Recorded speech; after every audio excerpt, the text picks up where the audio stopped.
This is an introductory discussion talking about accessory dwelling units in Winchester that's sponsored by the Planning Board and the Housing Partnership Board. There are a number of people that have been on this accessory dwelling unit group, and we will just go through those people at the very end. But there are a number of people that have been meeting over the past several months, talking about the potential landscape of accessory dwelling units in town, as well as in other places in the region. I'm just going to go through a very quick agenda this evening. So we have until 8, but if the discussion is still hot, we might go longer.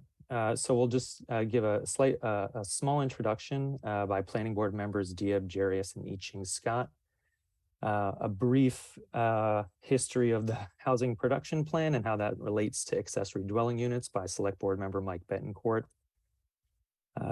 Kathy Boyle will talk about ADUs and its relation to people with special needs. And then we're lucky enough to have 2 guest speakers from outside of Winchester, Alexis Smith from the Metropolitan Area Planning Council, who is a housing planner for our region, and the Arlington, Massachusetts Director of Planning and Community Development, Jenny Raitt. So without further ado, I'll just give it right on over to Diab. Diab Jarius, of the Chair of the Planning Board.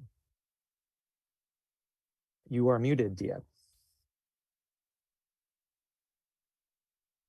There we go. Hi, thank you, Brian, and welcome everyone. It's great to see so many people here with us today. So over the last several years, the Planning Board has been struggling with how to expand the diversity of housing choices in Winchester. We recognize there's a spectrum of household needs which may not be met by the choices that are available in Winchester, which are, as we know, overwhelmingly single unit houses. So one of the alternative options that has been around in various guises for many years is what we commonly refer to today as an accessory dwelling unit, or an ADU. And you may know it as a granny flat, an in-law suite, or an au pair suite. Technically, what it is, it's a secondary structure which serves as an independent dwelling unit. It can be attached to the main house, standalone, as part of another structure, such as a detached garage or a barn, and it has its own entrance. Because it's independent, it includes sleeping, eating, and bathing areas. And it has to be fully certified for residential occupation by the town. Next slide, please. So, do we have them in Winchester? No, we do not. Unfortunately, Winchester does not allow accessory dwelling units. It's of course possible to add living areas to existing buildings, but you cannot provide the necessities, in particular kitchens, which allow fully independent living. And crucially, without an official designation as an independent residential unit, older adults and individuals with disabilities cannot access the full range of supportive services and rental subsidies. They're just simply ineligible for that because they aren't living in an independent unit. If, for instance, they're living in a house with other family members. Next slide, please. So why do we need them? Well, household needs change over time, and ADUs can provide the flexibility to accommodate those needs without forcing household members to move. And given Winchester's housing market, most likely they have to leave town. ADUs would make it easier for multi-generational families to live together while retaining each generation's independence. As mentioned before, older adults and individuals with disabilities cannot access supportive services without living in an independent unit. Without an ADU, this forces them to move away from the family, either into other parts of town if they're lucky, or most likely outside of town. And ADUs provide the ability to downsize or age in place while maintaining proximity to other family members. Next slide, please. So the need for more inclusive and diverse housing options is something that the town has started recognizing, and our new comprehensive master plan explicitly points out our need for more economically attainable options which accommodate a variety of households and help maintain our stock of older, more modestly sized homes. And ADUs provide one option which ticks all of those boxes. And so now I'm going to pass it over to I Ching Scott of the Planning Board, who's going to give us a little bit of a visual introduction. Thank you.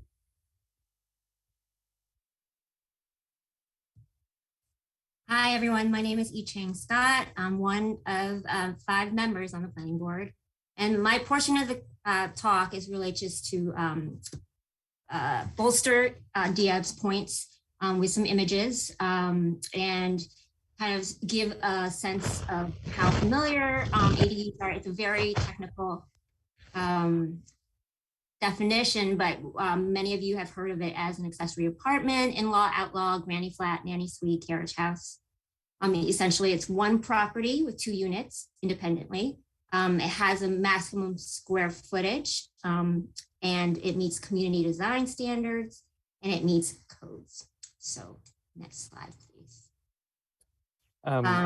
Just a second, I Ching, I'll put it the next slide. I do see hands up. There are going to be multiple times throughout the entire evening for there to be questions. And then there will be a longer time at the end. I'm sorry, I didn't say that, but there will be a longer time at the end. But every 2 speakers or so, there will be times for questions. So sorry, I Ching, back to you.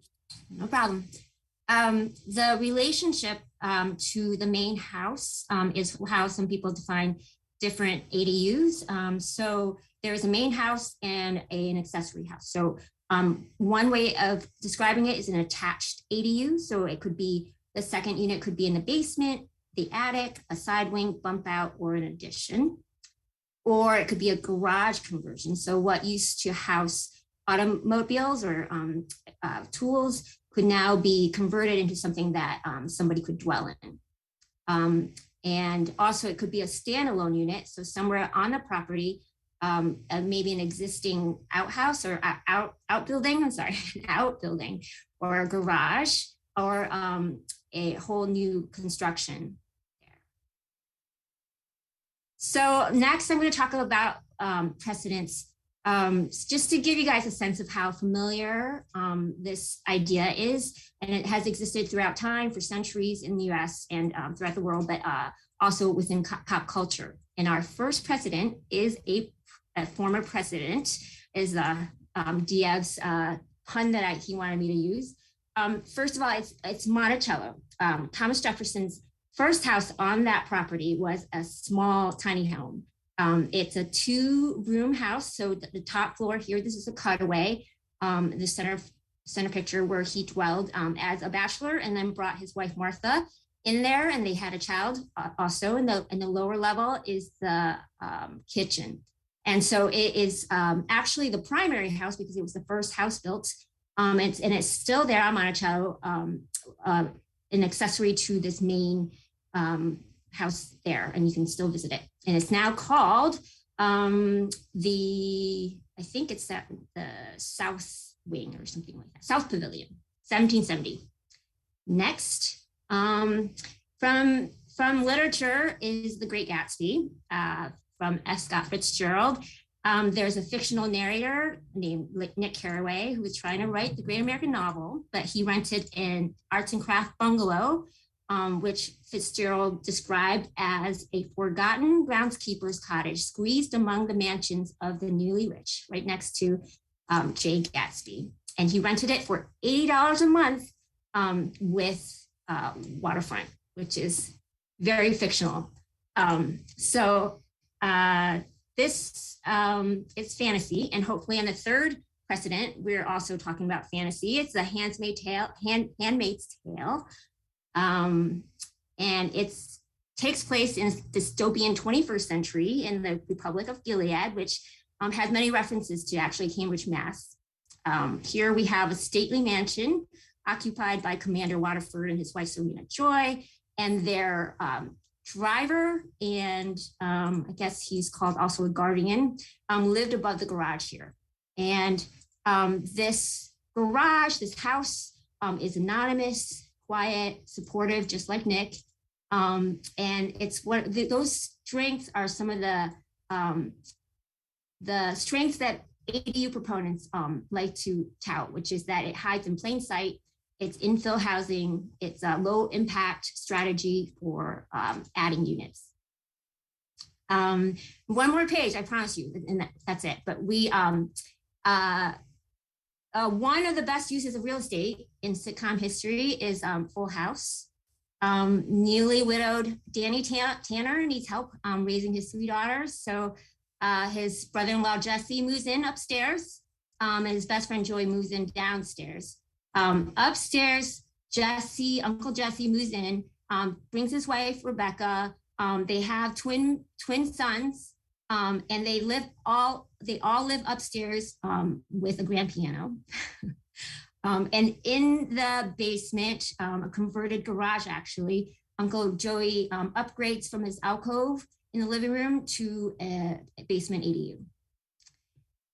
Next, further back in pop culture is the Cunningham home from Happy Days in Milwaukee, Wisconsin. It's a 2.5-story colonial house that wouldn't look out of place in Winchester. Marion, Howard, Richie, and Joni live in that main house, and their very cool friend, Arthur Herbert Fonzarelli, or Fonz, moves into the apartment above the garage. It has its own closet, bathroom, kitchen, and opens up to the veranda. And this kind of arrangement has become so popular in the ADU community, it's fondly called the Fonzie flat. It's an additional unit that is discreet and low impact, and who wouldn't want to live by Fonzie? So lastly, we don't want to forget possibly the coolest basement ADU of all. It's Bruce Wayne's Manor, and it's hide in plain sight basement ADU. It's on the outskirts of Gotham City, not too far, so that it can't see the bat signal of a distressed city. But it's subterranean. It has its own independent door access through a cave system or from the study behind bookcases and grandfather clock. Inside the bat cave is a very spacious, apartment or whole facility that has closets for costumes, crime lab, workshop, gyms, and I don't know for sure, but I'm guessing that there's a kitchen, bathroom, and a place to nap. So, and neighbors should have no fear about seeing extra cars on the property because the Batcave also houses and hides its vast array of specialized vehicles, including the Batmobile.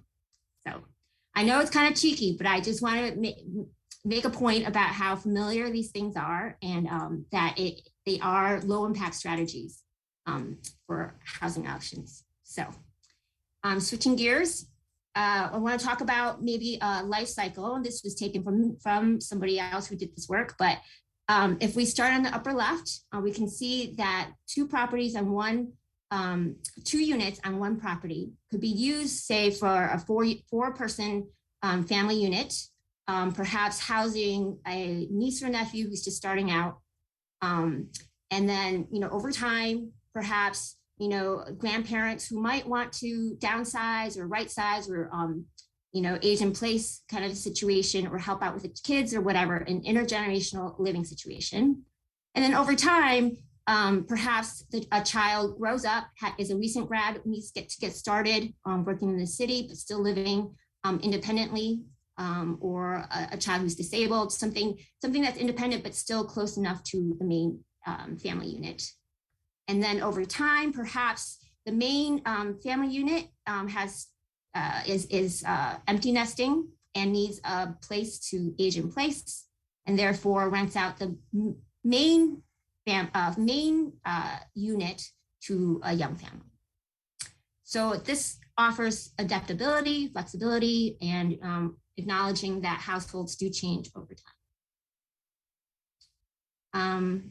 And just lastly, just kind of switch gears to show you some of the designs that could be low impact, but add additional units. Here is an attic conversion, something that you can imagine wouldn't change too much to the building envelope, but would have space for a kitchen, to sleep and to eat, to live with an independent entrance here. Next, design of a garage conversion. So here you see on the upper images, 3-bay garage, an interior that's very familiar, though mine would be much messier than that. And with the hand of a very talented designer, changing this 3-bay garage into something that would house people beautifully. And lastly, a standalone unit. Here we see a building, an outbuilding that's familiar to Winchester properties, perhaps an old garage that has been converted to something that is a loft with sleeping above, a kitchen, a bathroom below, and a living space with 2 entrances. Independent living and very discreet. And what does this mean for Winchester? Next slide. This is just a little bit of data from the last 12 months of housing sales. So for a single family, the median housing unit is large. It's close to 3,000 square feet, 4 bedrooms, 3.5 baths at $1.4 million is the median. Condos are, again, large, 3 bedrooms, 2.5 baths. Rentals are still very large, 1,400 square feet, 3 bedrooms, 2 baths. And with households shrinking nationally, a large percentage of the population are 1 and 2 people households. Many of us are oversized, overhoused, and this price also is extraordinary for many people.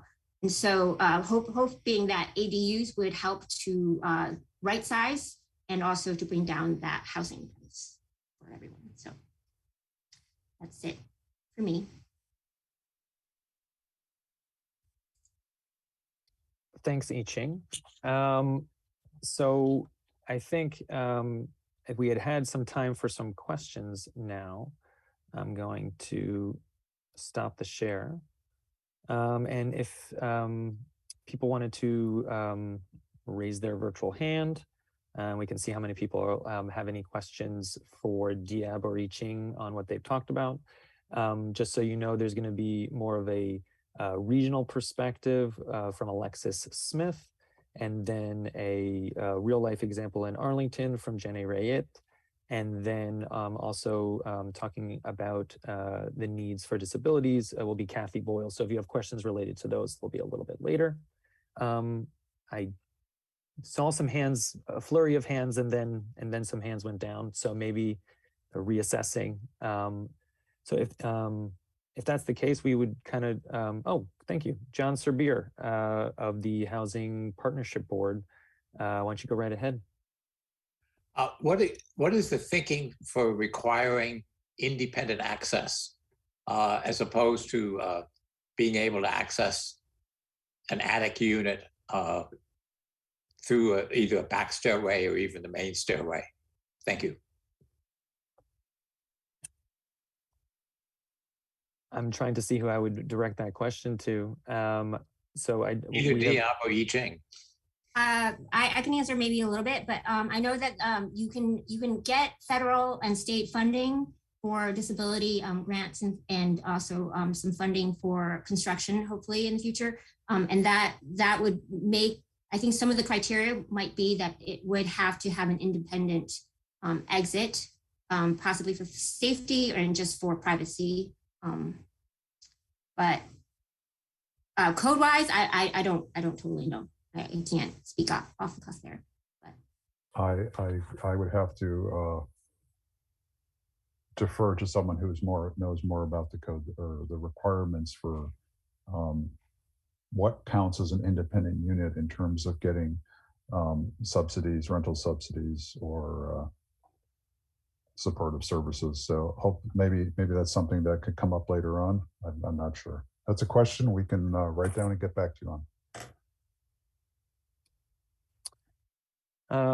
Great. Any further questions for Diab and I Ching related to either the planning board or anything, the planning board and its relation to ADUs or anything that they've said thus far? But if not, we will get back into it, and I'm going to hand it on over to Select Board member Mike Betancourt to give kind of a very brief history on how ADUs or its relation of ADUs to the housing production plan. So I'll get the back up and welcome Mike Betancourt. Thanks, Brian. Thanks, Diab and Iching. It's great to be here and talking about housing on this nice May evening. The Select Board really embarked on the housing production plan over the past several years as we really felt the kind of amplified impact of the affordable housing crisis in the community, and really felt that we had to respond with community conversations, stakeholder feedback, and a strategy. So we spent a lot of time holding public meetings and really trying to see where we can fill the gaps, especially when we saw a lot of the knockdowns that became familiar over the past few years that seemingly, overnight really, you saw a lot of kind of naturally occurring affordable homes disappear and replaced by really unaffordable homes. So the toolbox that we created with the housing production plan focused on attracting people to Winchester that had diverse economic needs, allowing people or encouraging people, providing them options to stay here as well, because we saw a lot of people being really pushed out and still do, and people that have other needs as far as disabilities and other access issues. So the ADU tool for us to use is really, it checks off a lot of boxes for us as the community really needs density to maintain a decent level of affordable housing. So I think we're really looking forward to this. It's nice to see all the examples that Iching put in her slides of the kind of fictional options. And how comfortable we are, culturally with all those options. And I hope we can put some of those into reality. And it's a political exercise and a public information exercise as much as anything. So we are really looking forward to this conversation and moving forward with the housing production plan goals, which now we're going to be starting a conversation about the next housing production plan. So this is one that really encourages density and options for people to stay in town and to provide other opportunities. So we're looking forward to this continued conversation. And I think the zoning issues can be complicated as well, but as I'm sure we'll hear from Alexis and Jenny, it's these are doable solutions, and I think we just need to tackle them as soon as possible. So thanks again. I'll pass it. I'm not sure who's up next, but I'll be sticking around for questions as well if there's any on the housing production plan. But thank you. Thanks, Mike. So it looks like Diab has his hand up. Diab. Oh, sorry. I just I didn't want to interrupt this. I have an answer to John Serbeer's question, but I don't want to get in the way here. Okay. Maybe, to be honest, I think it can be a little bit more free flowing. So why don't we maybe have more of a conversation for a quick second then to answer that question, and then we'll move on to Kathy Boyle. Okay, so John, your question was, what is the requirement that there be independent or access to the ADU separate from that of the main structure? And no less than Fannie Mae itself states that it is not considered an ADU if it can only be accessed through the primary dwelling, where the area is open to the primary dwelling with no expectation of privacy. So that does, and it is optional to have a connection between the ADU and the main structure, but it does seem to require an independent, at least as far as Fannie Mae is concerned. So. Well, thanks for that, Diab. So to talk a little bit about how accessory dwelling units can perform a much needed function to people with disabilities. I'll say it, somewhat expert in this field is Kathy Boyle, in terms of how disabilities in relation to the state and subsidy, and she can explain herself. So I'm going to put my screen back up and welcome Kathy Boyle. The floor is yours. Okay, thank you very much, Brian. And I'm going to be touching on really three different populations: people with disabilities, elderly, and younger adults. And when we look at the characteristics of Winchester, what we see are that, wait a minute, did we skip some slides here? Or did we just pick it up here? I picked it up. The previous one was the housing production plan. And okay, all right. So the graphs come later. Yes, exactly. Okay, so Winchester has a lot of child-centered households, and the housing stock is also child-centered, and there is high median gross rent. And of particular interest from my perspective, about twice as many people ages 18 to 34 have vision impairments, cognitive impairments, difficulties with self-care, and difficulties with independent living, as do those 35 to 64. And so we can look at some of this graphically, comparing Winchester to the rest of the state. We have about 28% of child-centered households as opposed to 20% statewide. 45% of our housing stock is 4+ bedrooms compared to only 21.6% in the rest of the state. We only have 6.5% of our units are 1-bedroom units compared to 13.4% in the rest of the state. And yet, despite that, we have an older population than the rest of the state, 18% compared to 16.5%. And there are some implications from this. Let's go to the next slide. Oh, and also, again, we look at the median gross rent. It is considerably higher in Winchester than it is statewide. And so now, what are the implications of these statistics? First, while we have an older population than the rest of the state, it's very clear that the majority of our older population is not living in 1-bedroom units, and older residents have limited downsizing options. Similarly, young adults who grew up in Winchester are priced out of town. And my interpretation of the statistics on disability are that we have younger disabled adults who are living with their parents, and they are then priced out of town when that situation is no longer viable. So ADUs actually represent an opportunity for these three populations, who are all long-term residents of the community, to actually stay in town, be they older or younger adults or people with disabilities. And so if we look at it this way, we can see that ADUs are actually a stabilizing influence.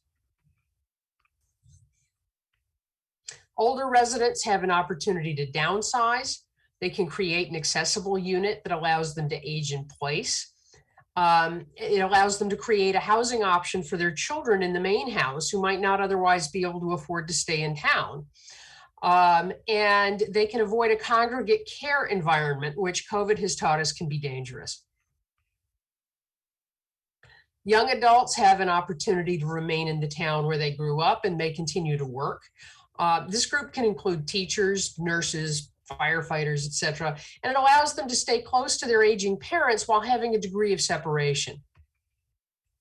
And then finally, adults with disabilities have an opportunity to remain in the town where they grew up. This means they can access what are called natural supports: neighbors, friends, acquaintances, and a familiar environment. I've seen people who can be completely independent in the neighborhood they grew up in, but if you move them to a different neighborhood, their need for professional support jumps dramatically. So ADUs would also allow adults with disabilities to live in an accessible unit with a live-in aid if needed, and experience independence from their parents while having access to help when needed. And these 2 points are critical because there are certain supportive services through Mass Health and the Department of Developmental Services that require the individual to be in a separate unit from their family to be able to access the care. And it can be really hard for, a 75-year-old parent to assist with a wheelchair transfer for, a 35-year-old. So, as we just pointed out, accessing those government benefits that require them to live separately from their parents. This greatly helps the older adults struggling both physically and financially to provide care. And again, it allows them to avoid a congregate care environment, which COVID has taught us can be dangerous. So here's some specific examples. These are real people, but we've changed the names, obviously. John and Mary are both teachers in town. They grew up here, but they live in Woburn due to lower housing costs. Bill is a long-term resident with an adult child with a disability. He would like to live in a home with an accessory unit where his child can use their Section 8 voucher. But currently his child lives in Woburn where their voucher can cover the cost of an apartment. And then Alex and Rosa would like to move Alex's parents in with them, but would need to add an accessory unit to do so.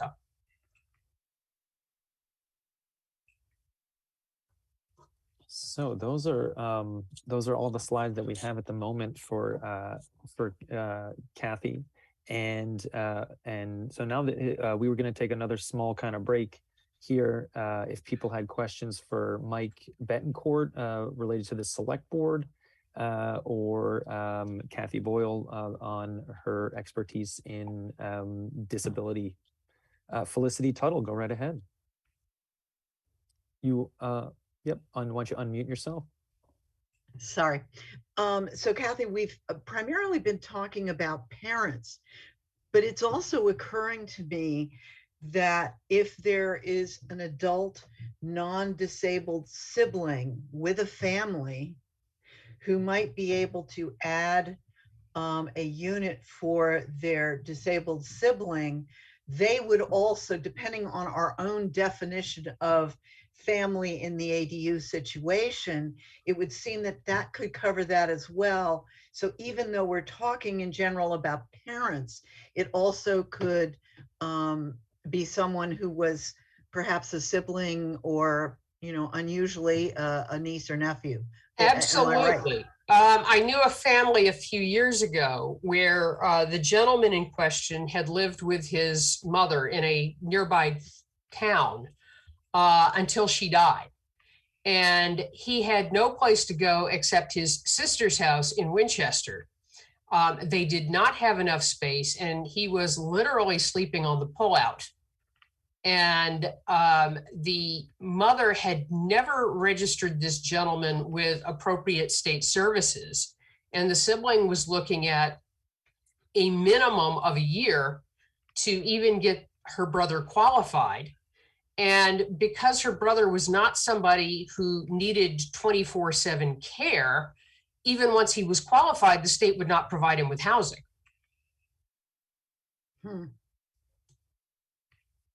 Very interesting. You have so much experience from these areas. The examples are really helpful. Thank you. Thank you. And thanks for the question. Anything else at the moment? And again, there will be time at the end if you want to kind of gather your questions for the end. There will be kind of you'll be able to ask any question to any of the speakers this evening. So maybe people are just waiting for that. But so at the moment, we are now going to switch gears very slightly to bring on a new speaker. Alexis Smith is a housing and land use planner with the Metropolitan Area Planning Council. She has expertise in affordable housing design and development, senior housing, capital planning, design guidelines, and I'd like to welcome her and thank her for coming. Alexis, why don't you go right ahead? Thanks again. Great. Thank you so much. Thanks for having me here tonight. I love talking about this stuff. And while I am sharing my screen, I will share, let's see. Oh, that's not what I meant to share. Excuse me for one moment.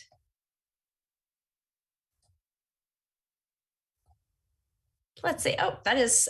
Can you all see the blue slideshow that says regional perspective? Yep. Oh, great, perfect. So while I love the pop culture examples from earlier. I'm going to add one to it. I was in working in Foxborough, and when Rob Gronkowski still was with the Patriots, he lived in Foxborough, and he had an ADU for his wingman bodyguard buddy friend. So I loved telling people that I had seen Rob Gronkowski has an ADU. So if he's on board, we all can be. So anyways, my name's Alexis Smith. I'm with the Metropolitan Area Planning Council, which is the regional planning organization for Greater Boston. We cover a lot of communities in Massachusetts, more or less the 100 cities and towns within 495. So that's a real broad range of communities from cities right around Boston all the way to really more rural suburban towns much further out. And one of the reasons why I'm interested in ADUs and why the agency is interested in ADUs is because this is a solution that works really well for a lot of a lot of these smaller housing options make sense in cities, but not necessarily, they don't necessarily fit with the character of smaller towns. And ADUs are something that works really well for a range of communities. So why do we need small housing options? Folks have already made that point pretty clearly. I'm just gonna add some data to it. I'll skip through this quickly. The smaller households, the need for folks to age in community, it's very low impact development. We've gone through all that already. And again, just to put some more numbers behind the topic, more than half of the people more than half of the households in suburban Boston, and this does not include Boston and Cambridge and Quincy, we're talking suburban Boston. Even in the suburbs, more than half of the households are only one or two people. And yet only less than 30% of houses or homes in the suburbs are not single family. So there's, as folks have been saying, there's a mismatch there between family size and the type of housing that's available. Even better, as y'all don't need me to tell me that new homes are getting bigger and bigger and bigger. But even, seeing what's built after the tear down, I was surprised by this statistic that the size of a home has gone up 70% in the past 50 years. And during almost the exact same time period, household sizes have gotten a lot smaller. And so, there's various reasons why people need may need more space, but on the whole, at a very broad level, there's just there continues to be that mismatch between what's being built and what's and what people need. And finally, y'all certainly don't need me to tell you this, but home prices are going way up. On this chart, the purple line represents home costs in Greater Boston, and the orange line represents salary, a median salary. So you could just see how much that home costs are, or the home value, excuse me, is increasing at a much faster rate than salaries have increased, which means that, as you all know, we need to be looking for options that will, for folks who can't afford that high level home value. So one of the things we've been doing at my organization is looking at, I mentioned smaller home types that would provide this sort of option, these sort of housing options, this housing diversity, but that would make sense in suburban and rural communities. We've been looking at a lot of different examples of these. There's one super popular one is cottage housing. A lot of people are really excited about that. Townhouses or single family conversions, all of these are types of houses or types of homes that have existed in our communities for hundreds of years, and that could make sense, at least in some areas of town. But of course, one of those is accessory dwelling units. I'm going to skip through these slides because we already saw some great examples of what they look like. Again, these just showing they can fit a lot of different needs, even within such a small housing type. You know, 1 story or 2 stories. You get a lot of really creative designs to make these small spaces work. Excuse me. So now I'm going to talk a little bit about ADU policies, and I'm bringing the broad regional perspective here. So just, you know, what we're seeing in general is what's working and maybe what's not working, and or areas of improvement in Massachusetts. So in general, the types of ADU bylaws that are most supportive and best enable ADUs to get built I'll walk through this in a minute, but are pretty flexible. There are a lot of communities in Massachusetts that have ADU bylaws that for one reason or another make it really unattractive to build ADUs, even though they are technically allowed on the books. And so these are, again, this is not a one size fits all. Each town needs to pick something, you know, things that works for their community, but these are things to consider. And, you know, partly reasons why some bylaws in some communities, you know, may not be seeing a lot of ADU construction. In terms of the type of ADU, you know, the most progressive and the most flexible would be a bylaw that allows the ADU to be inside the house, attached or detached, you know, as we saw in some of the earlier diagrams. A really big one that can be very prohibitive is occupancy limits. A lot of communities like to say, okay, well, these are for supporting your in-laws or for supporting for an adult child to move into. So we want to limit this to family members. We don't want anyone else to be able to live there. And because of the way these get financed, that even though it seems like a very small and unimportant piece of the bylaw, that one clause can make it almost impossible to get an ADU financed. It costs $100,000 to probably a lot more in this day and age to build a detached ADU. At least $50,000 to build one, even when it's fully inside your unit. And most banks will not let you borrow against your home equity to spend that kind of to undertake that kind of construction if they look at it and say, well, in 3 years, your adult child may have moved out, and then you can't rent this, that the investment is useless. So it's very, very hard to get financing to build this when a regulation like that is on the books.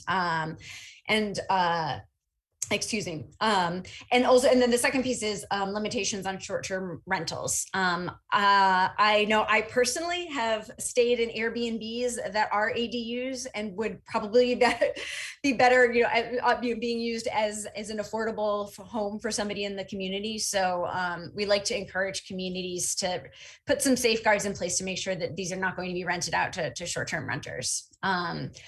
Parking can be restrictive depending on the lot configuration. The most progressive bylaws may say we're not going to require parking at all. That works really well, obviously, in areas that are very well connected to transit. But in areas where most folks are reliant on a car, one parking space for the ADU is reasonable. Some communities don't think about parking and default to their regular parking requirements, which could be 2 or more required parking spaces per unit. And when you're talking about a little 500 square foot 1-bedroom unit, that doesn't make a lot of sense. And sometimes that can constrain what you can do.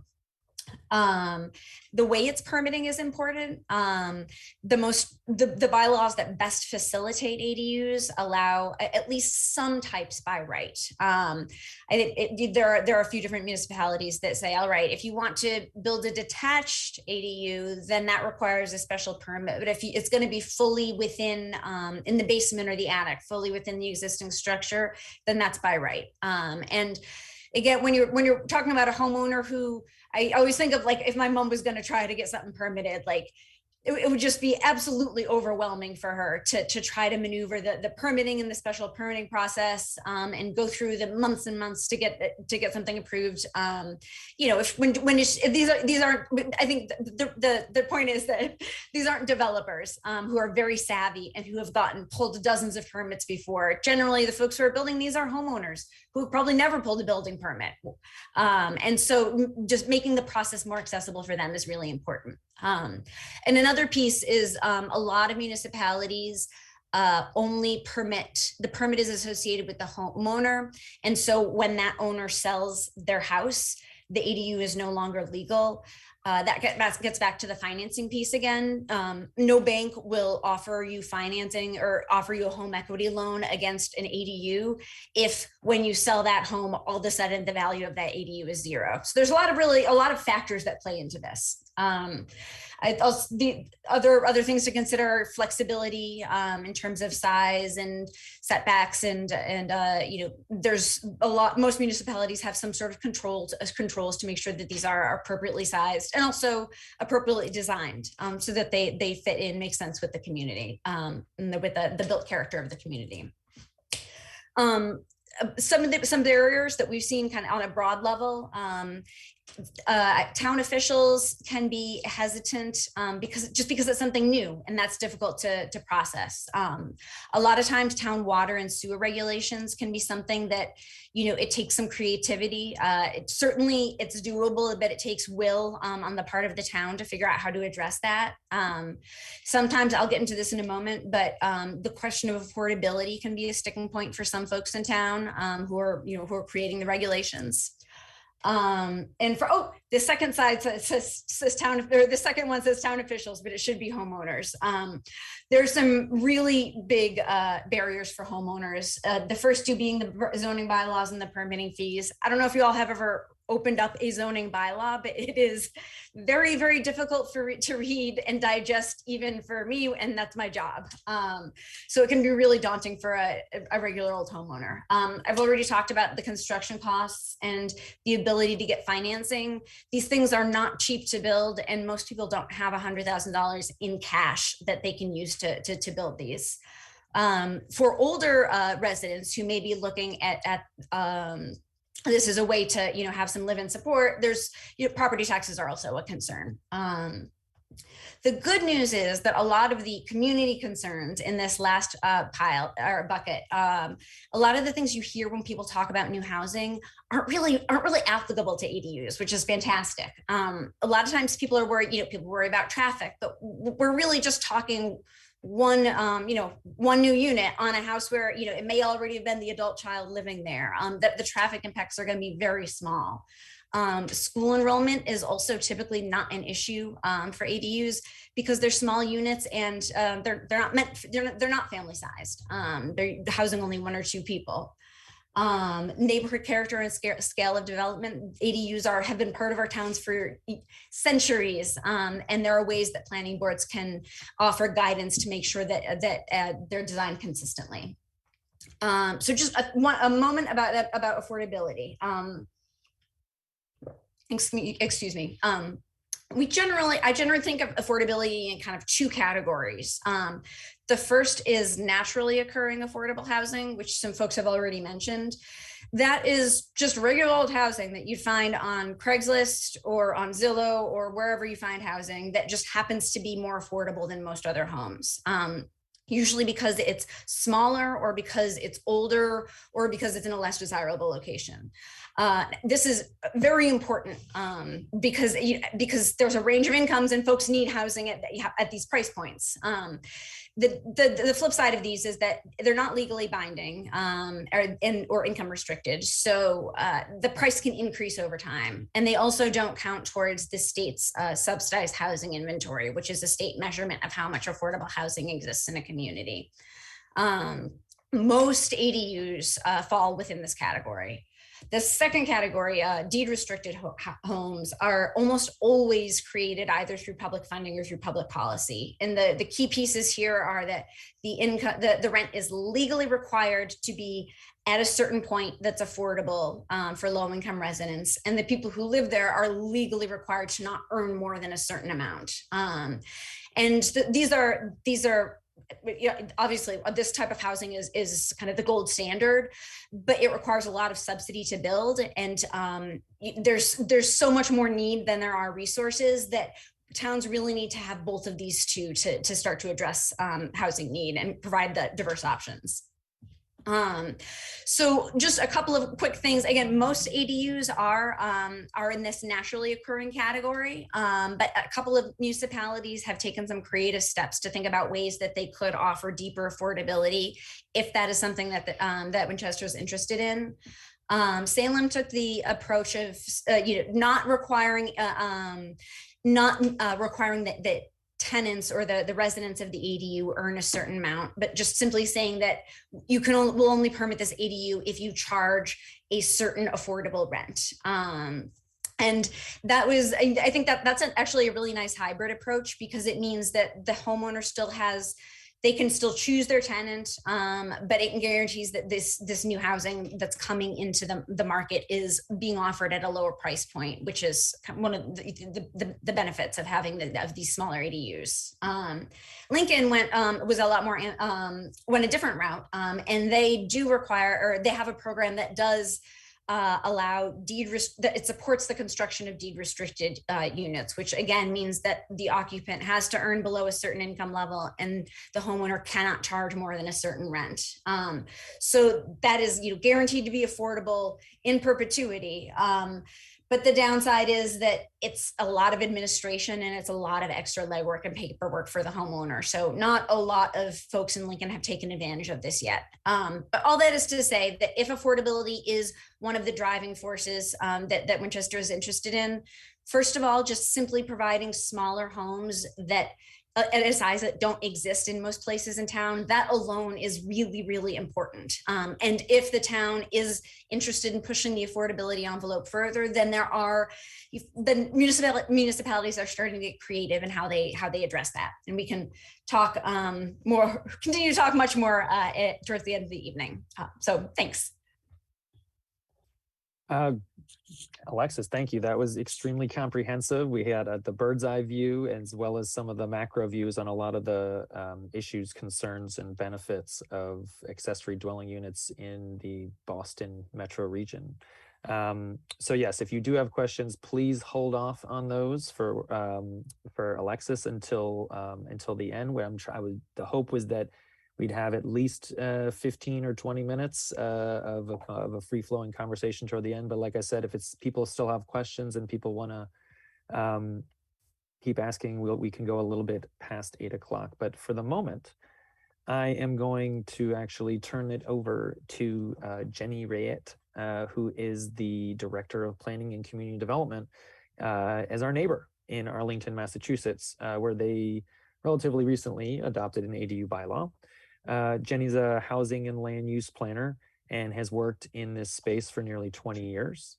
So I really wanted to thank her for joining us this evening.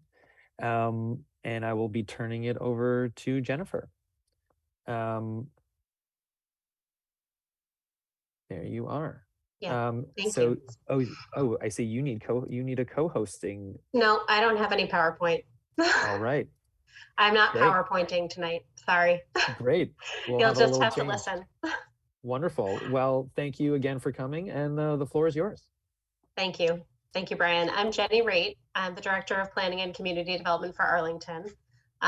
It is my pleasure to be with you tonight, and I'm glad to answer as many questions as I can. I know we're short on time. I do have to leave at 8 o'clock. So if in the event that I cannot stay and answer questions, or if you want to follow up with me in general, I will make sure that Brian provides my information to everybody participating and others who may have missed this program this evening.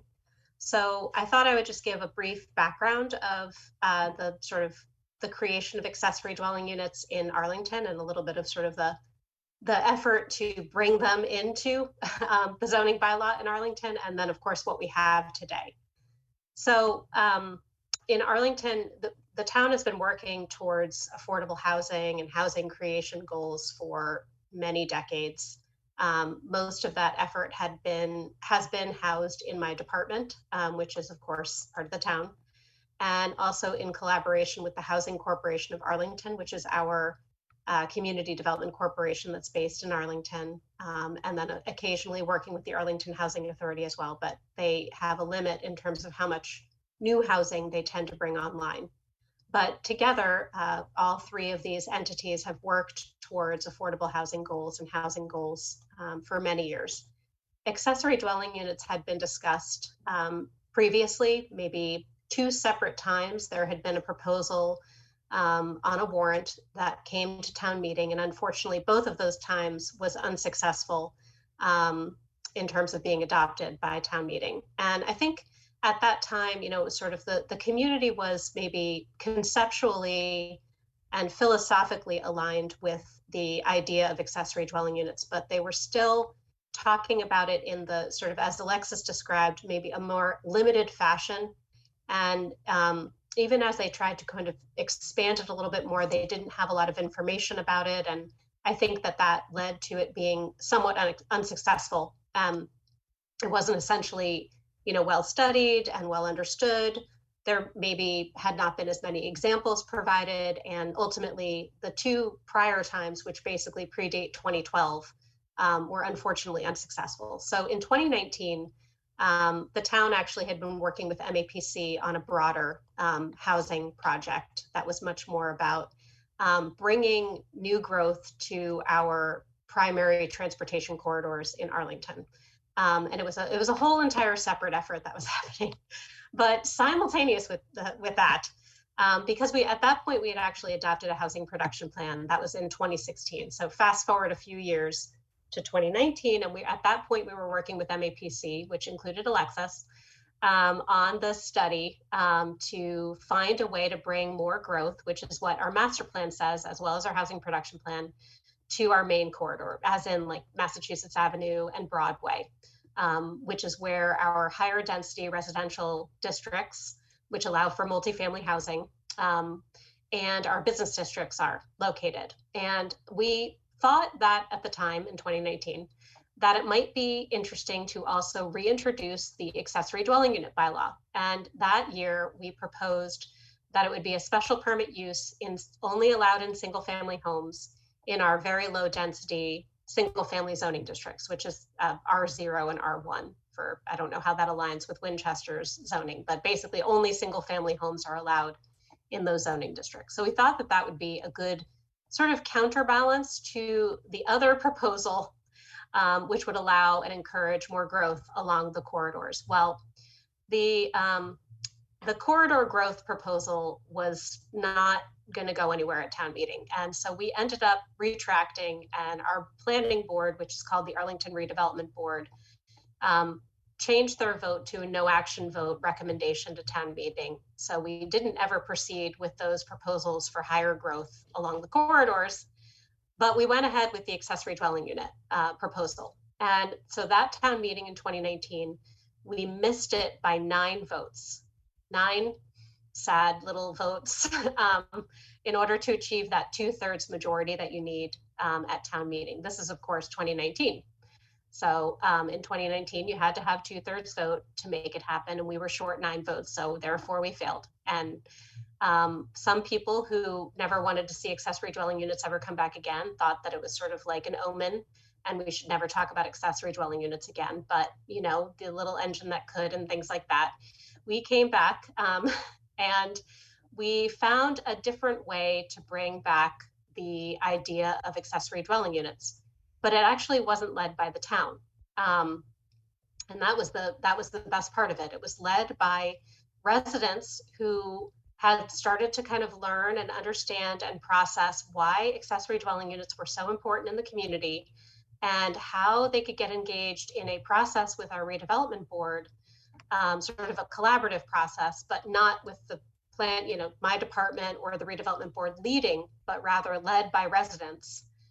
In a whole conversation about why accessory dwelling units are important to the community, and to be much more generous. I think Alexis's word was progressive, perhaps. Was it progressive? A progressive bylaw. It's true. It's it's an extraordinarily generous bylaw amendment that allows by right an accessory dwelling unit in all residential districts, all business districts, in 1 family and 2 family homes and duplexes. So meaning like the above and below units, as well as the side-by-side 2 families. And also in accessory buildings, all by right, and with no parking requirements.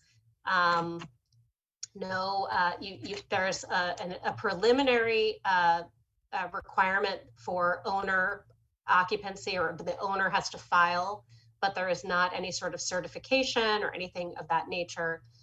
We eliminated anything related to family, which was something that we had actually removed from our zoning bylaw anyway. There's not any definition in our zoning bylaw related to occupants of dwelling units. That is not aligned with fair housing laws. And so we removed anything that related to, basically trying to understand who was living in what housing units, because that really didn't seem like a very healthy conversation in our community. We also, at that point in time, we aligned with the housing choice law. So that was right around the time that this was being proposed. The Economic Development Bond Bill was also making its way through passage. And it actually happened in February of 2021. So it was right before our town meeting in April, which meant that whatever was going to go to town meeting was going to only need the 50%, or rather the simple majority vote instead of the 2/3 vote. So we were feeling pretty confident about it. And the best part of all of this was that the proponents, who were residents again, were very organized. They had a lot of community meetings. They answered lots of questions. There were a lot of FAQs and a lot of information sharing by the residents and answers.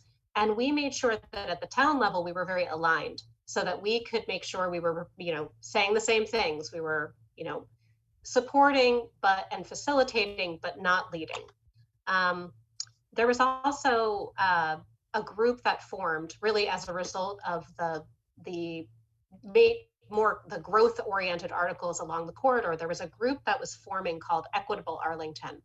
And that group also proved to be very helpful in spreading the word about accessory dwelling units. They actually hosted forums kind of like this one, where we learned about what is an accessory dwelling unit, how does it work, what does it look like, what are some of the benefits, what might be some of the the negative sides of these things. And there was a lot of educating and discussion, and that was primarily because we had 3 unsuccessful attempts at the up to bat. It didn't work out. We didn't want to have that happen again. And I think that in the end, what ended up happening was, this was April of last year, of course, for annual town meeting. There was, we were virtual, as we are currently. And there were 14 total amendments and 1 substitute motion related to the accessory dwelling unit bylaw. And of course, as you know, at town meeting, you have to knock off all of them one by one. And it was a very, very, very long night at town meeting, but we went through every single amendment. They all got voted down. And at the very end, when the main motion came up, there was a very large thunderstorm that was going on that evening, and the power almost knocked out the entire meeting. But in the end, the vote was more than 80% of the body adopting that bylaw. So despite 14 amendments, 1 substitute motion, and a thunderstorm that nearly knocked out the power, we got the bylaw passed. And so that was last year. Since that time, actually, we just saw our very first, because it takes time after you adopt the bylaws, town meeting, it goes to the Attorney General's office. It's a process of getting an approval, putting together all the administrative elements, to make sure that in the Inspectional Services Department, who will be reviewing these applications through like a building permit process, is on top of things. Also, the residents who had been the proponents came back and made sure that there's, the website has enough information on it so people can navigate more easily through the, the application and building permit process. And so we have our very first application for a special permit, which was not what we were intending. Obviously, we were hoping it would be a by right situation, but it's it's a unique case where in our bylaw, there is the option where if you're expanding on the footprint of a property, you can go through a special permitting process with our zoning board of appeals. So, but we haven't seen other things yet. We understand there's a lot of interest, but I think the last thing I'll say is I think one of the challenges is definitely the financing element. It is just very hard to come up with, $300,000 maybe more in order to create the type of unit that we're talking about, which is a completely separate dwelling unit from the principal dwelling unit. I think that between the need to hire an architect, the need to potentially hire somebody to do a more thorough inspection from an environmental perspective, who knows what you might be dealing with at your at the site where you're planning to develop an accessory dwelling unit. All these factors, I think, add to a lot of potential financing concerns for an owner. So we have not seen as many as we thought, of course. And when these were being discussed, the initial reaction was there's going to be some sort of tidal wave of people coming in and ready to file their permit application for an accessory dwelling unit. And clearly that did not occur. And clearly, as we actually really thought, people are extremely thoughtful about home improvements and expansions. And when they choose to make those decisions, they tend to go through a very detailed and a process that I think people take the time. It's not something that would be haphazard or people just running up and trying to build an accessory dwelling unit. It does take effort, and it also takes the town understanding how to work with those types of applicants. Again, back to Alexis's point, these are mostly homeowners who don't have experience, pulling a building permit or going through an entire process. So I think that probably where we're at in the town right now is providing even more education and outreach to people to help them to understand this opportunity now that it exists, and now that, of course, it is a by right option. But again, so we started in sort of a space where there were many attempts. We needed to educate people more, bring people up to speed, have it align with our housing production plan. We also needed to kind of transfer the leadership, somebody leading as a proponent to be a resident, which meant that the town was more in a supportive role. And then now that we have it adopted and it's this wonderfully progressive opportunity, we're going to continue to do education and outreach to ensure that we can get some more accessory dwelling units in place. So with that, I'll turn it back to you, Brian, and I'll be happy to answer questions. Thank you. Thank you so much. I don't want to use the word good, but I mean, it's such a story that kind of, I think people, many planners and other just residents that are used to involved with town meeting, just like totally understand and can identify with, because it's very rarely easy to do this. And you bring up a good point about bottom up. The idea of really getting something passed at the grassroots level is clearly not only the best way, but it's clearly the most effective for a reason. So thank you for that story. At this point, I really would like to open it up to anybody who would like to ask any of our speakers anything, or if potentially if you have a comment. We have about 20 minutes and there are about 30 people on this call. I am not obviously assuming that everyone will, but if you do know that you would like to speak, if you could raise your hand, and that can kind of gauge roughly how much time we have. A lot of the time it will kind of engender more questions. So why don't we get right off the bat? I see two people have their hand up. I guess, why don't you start with maybe, I don't know, 3 minutes or something like that. Zena, why don't you go right ahead, and then we'll go on to Tom Howley after that. Go right ahead. Thank you. This has been so informative. I really appreciate the different points of view and what Arlington, Jenny, you bring, and MAPC. I have two quick questions. Number one, are there any studies that we could use as advocates at the grassroots level around supporting ADUs, like which populations they've served, and the benefits they bring to the town itself, like vibrancy or support of local businesses. Are there any studies like that? And number two, is this an idea that can be supported through our Affordable Housing Trust? Thanks for that. Maybe Alexis, not to put you on the spot, but I'm going to put you on the spot. Yeah. That sounds great. I think I can think of a couple of resources off the top of my head that address some of the things that you asked about in terms of, stories. My guess is it's probably more anecdotes than data on who lives in these and who has benefited from them. There is a report that looks that looks at ADUs in Massachusetts generally that I will pass on. I'll pass on to Brian, and I think he can distribute it to folks who are in attendance at the meeting. I'll put a pin in that one. In terms of the Affordable Housing Trust, I think that it depends entirely on what the homeowner is interested in doing. There are homeowners who feel who say, yes, I want this very much to be a unit that's going to be affordable to someone who would not otherwise have been able to afford to live in town. And in that situation, perhaps there's a program that the Housing Trust uses to buy down, affordability.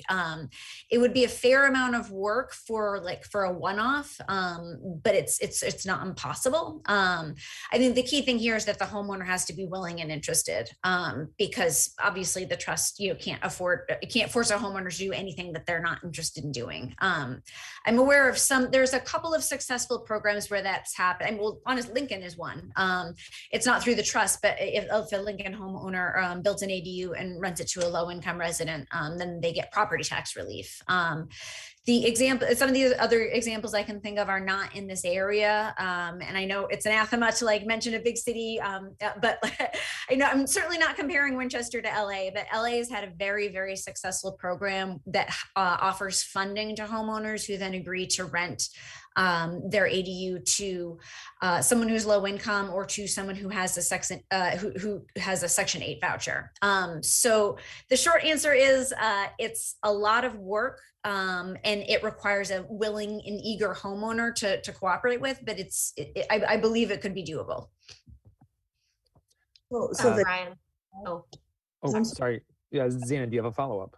Just a quick follow-up. So the town itself can do more after the ADU passes to incentivize more of these units, whether it's for the disability segment of our population or the socioeconomically challenged folks. There's more to be done in the long run.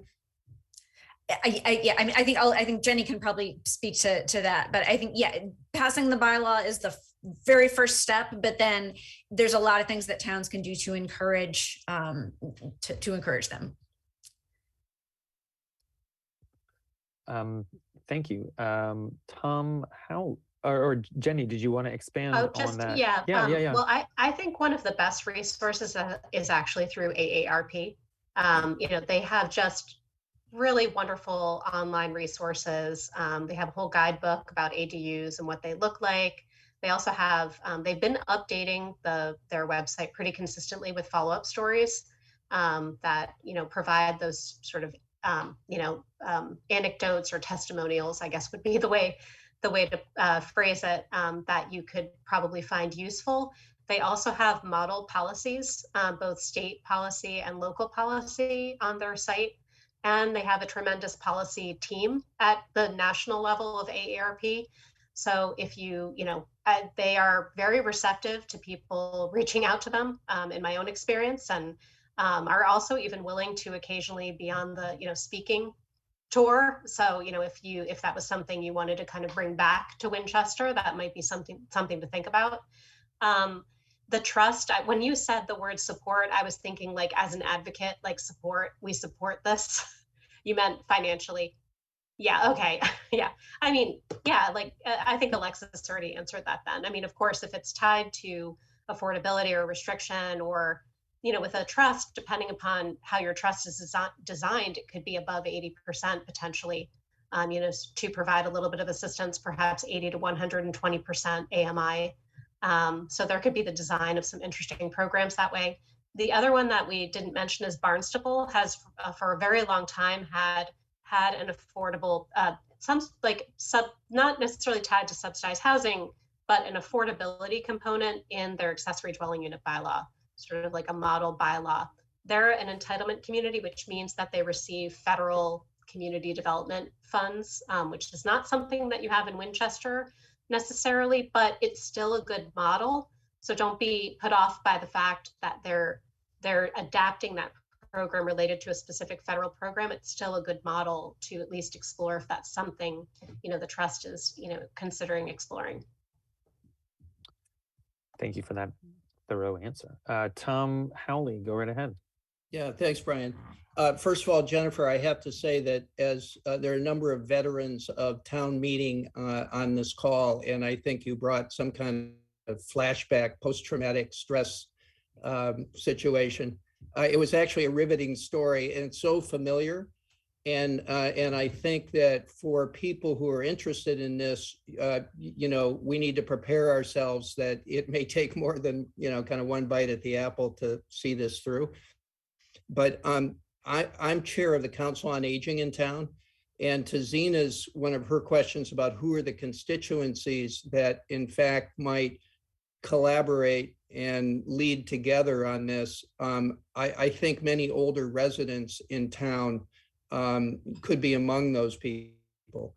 There are a number of people on this call, a few from the Council on Aging and some from the Winchester Senior Association. And although all of us need to learn more about this and the details and the options and what direction this might go, of course, will cause some or others to sign up. I do think that there is a natural constituency for this. One of our primary, our mission at the Council on Aging, and indeed the Jenks Center, which is our senior center, is to promote healthy aging and independence and engagement and the well-being of our older residents. And affordability and economic stress is one of the main issues that many older residents feel in our community. And one of the main sources of that, of course, is the extraordinary cost of housing. So people are forced to leave when they don't want to. They'd like to stay in their own home, but they can't. And I think that this offers, depending on how it's crafted, the possibility of relieving at least some of that pressure for some people. So, we've been designated an age-friendly community, and it's more than a designation. It's really kind of a continuing aspiration. And I would like to think that, one aspect of that is more meaningful, more rewarding kind of interactions between people of all ages that benefit everyone. And aside from the financial benefit that an ADU can offer, I think the fact that people of different generations may find themselves living kind of in proximity to each other could also just be enormously beneficial emotionally in a lot of ways for many people. So I'm sorry for taking so long, but Brian, I applaud the effort here and the effort by the planning board. And I hope something comes of it. Thanks so much for the thoughtful comment. And it definitely was not my doing, just to be clear. This was the Planning Board, Housing Partnership Board, Disability Access Commission, and actually members of the Jenks as well. So I'm just kind of quarterbacking, but I didn't make the plays, if that means anything. So we still have about 10 minutes. There's also nothing wrong with ending early, but we certainly have some time, kind of a really great opportunity that we have a lot of different types of experts here tonight. Anne, your hand is raised. Why don't you go right ahead? So thank you all. I'm new at this. I'm a resident. I'm not on any of the boards or anything like that. And I've been a little chicken to ask this question, but I guess I'm going to do it anyway. I'm aware of existing, what I would call granny flats, au pair units, college rental, grad student rentals within 2 blocks of my house. And I think Winchester already has these types of dwellings without them supposed to being here. And so I'm not sure if I'm speaking out of turn by saying that, but I guess I'm thinking most of the discussion has been about new construction. Have other towns, or are we ready to wrestle with the concept of converting these to be out in the open and legal and up to code and certifiable? Yeah, I hadn't heard anything about that. Sure, Diab, do you want to, the chair of the planning board, Diab Jarius, do you want to speak to that? Yeah, thank you very much for bringing that up, Ann.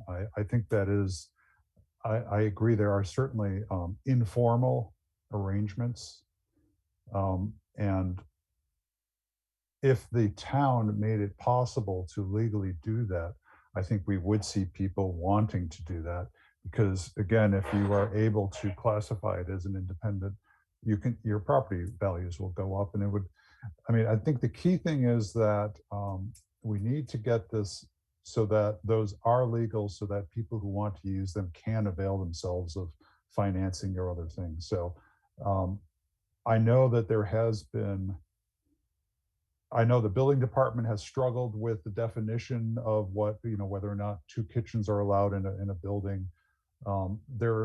This is something that I hope when the ADUs are passed, that we will be able to make it easy for people who have existing informal arrangements to make them formal and to bring them up to snuff without creating, I mean, I don't want us to move into sort of a people being penalized because they have something that's existing and they want to bring it up to code. So I want us to be inclusive and welcoming to people who want to do that. Hopefully that answers some of your question. It does very much. I just didn't know whether it was a open part of the discussion on how to deal with that. And I mean, part of it is if people, the first part of this was saying, how great these units are, and felt like it was in response to people pushing back of, we don't want these in our town. And it's like, well, we have them and they're working, they haven't disrupted the character of our neighborhoods, and they haven't disrupted our parking, the ones that I'm aware of. And I would be concerned that I'm hoping they're safe.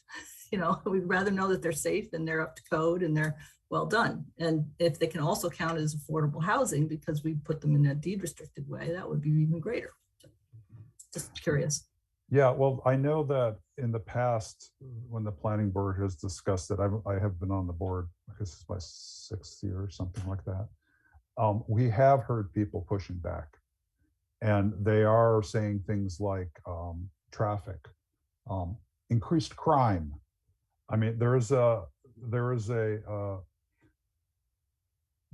a number of people who feel that is detrimental to community character, however you want to define that. And so I know that one of the concerns of this working group as we move forward, trying to figure out a path forward, was how do we proceed knowing that there are some people who do have those concerns, and how do we sort of educate people and bring them along? So yeah, people, this is, as a number of people pointed out, this is always has been happening for hundreds of years. People make do because they need to, because they have to do it. And so whether it's legal or not, sometimes you just have to do it because that's what your household situation is. So yeah. Thanks, Felicity. A little further on that.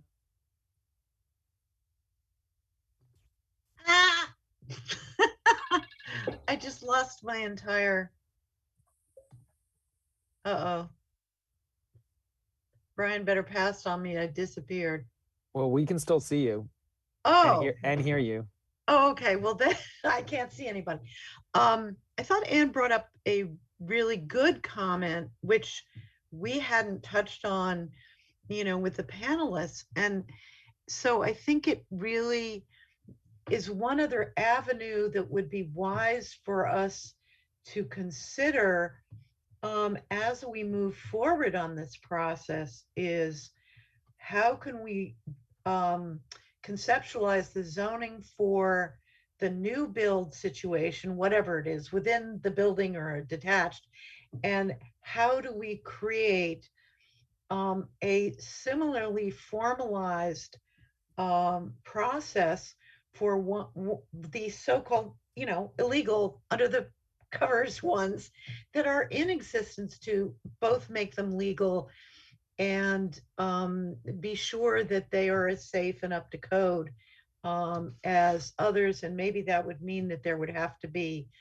some, lead time that people would have to say, gee, I have this going on, but I need a certain period of time to bring it up to code in XYZ ways. So I just think it was a really great question, comment from Anne that should be on our group radar as we go forward. Hopefully I can rejoin. Thanks, Felicity. Looks like Kathy, you have, why don't you go ahead, Kathy Boyle. Yeah, I wanted to respond to Anne, not the point she was raising, but that it raises a point that has been brought up in the past, which is the idea of why do we need a bylaw if people are already doing these things? And again, from where I'm sitting, it goes back to people being able to access the supportive services and the access to rental subsidies that require that it be a legal separate unit. I mean, you may put an in-law, an au pair suite in your house, but your adult child with a disability can't use a Section 8 voucher there. Your adult child with a disability can't access certain supportive services through Mass Health or the Department of Developmental Services if they're in the same legal unit as the parent. They're required to be in a separate legal unit. And so that's one of the reasons why it's important for these things to be legal separate units. The other thing I'm hearing coming up about deed restrictions, I think, I'm inclined to lean towards a carrot rather than a something in the bylaw, because if we are going to be able to meet the full range of people, if you've got somebody who wants to create an accessory unit for their adult child with a disability, but you've crafted a bylaw that requires that it be available on a first come, first served basis to whomever, it's not going to meet that family's need, and they're just not going to do it. On the other hand, if you say, the homeowner that does want to do that and that offers it to someone as an income restricted unit, they get some kind of benefit break in their property taxes. That's the best of all possible worlds from where I'm sitting, because you make it possible for both those homeowners to meet their needs. Thanks, Kathy, for that, for furthering that Anne's question. Alexis, why don't you kind of close this out, and then I just have a few closing remarks, unless people did have any more questions. But Alexis, why don't you go ahead? Yeah, sure. I just wanted to piggyback on Kathy's point. I agree wholeheartedly. I think I can think of at least one, maybe two municipalities in Massachusetts that do allow ADUs, but require them to be deed restricted. And they have not resulted in anything because the process is difficult, and some homeowners are really uncomfortable with the idea that they don't have control over who might live in their unit.